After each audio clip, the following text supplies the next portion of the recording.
Viral, mau nikah tapi cuma 3 kali seminggu ketemunya. Hingga di penghujung tahun 2025, Aura Kasih masih betah menjanda dan jadi ibu tunggal untuk putri sematawayangnya. Pelantun lagu Mari Bercinta itu mengaku enjoy dengan kesendiriannya. Ia tak menargetkan kapan dan dengan siapa ia akan menikah kelak. Dalam berbagai kesempatan, Aura Kasih kerap membocorkan kriteria pria yang akan ia terima sebagai pasangan. Yang pasti syaratnya bukan pria bule, melainkan pria lokal. Aura Kasih ingin menikah dengan laki-laki lokal untuk pernikahan kedua kalinya nanti. Namun ada sejumlah persyaratan yang harus dipenuhi apabila ingin menikahi Aura Kasih.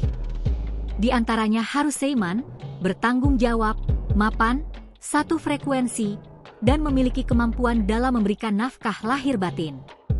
Harus sayang sama anakku juga, karena aku kan sudah nggak sendiri, ungkap Aura Kasih, dilansir pada Senin 22 Desember.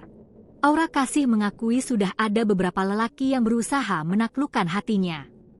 Namun dia belum mantap hati untuk menikah mengingat ada persyaratan tak biasa yang harus dipenuhi lelaki yang akan menjadi suaminya.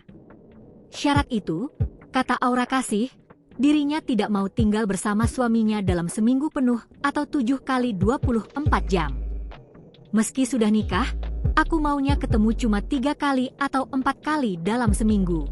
Aku nggak mau tiap hari bareng.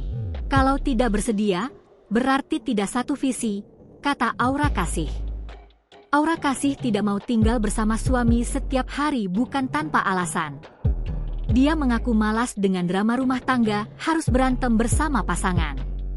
Situasinya akan berbeda jika tidak bertemu setiap hari, justru akan dapat menghadirkan perasaan kangen terhadap pasangan. Dalam bayangan Aura Kasih, suaminya memiliki rumah sendiri, demikian juga dengan dirinya. Selain itu, ada rumah bersama yang dapat ditempati Aura Kasih dan suami.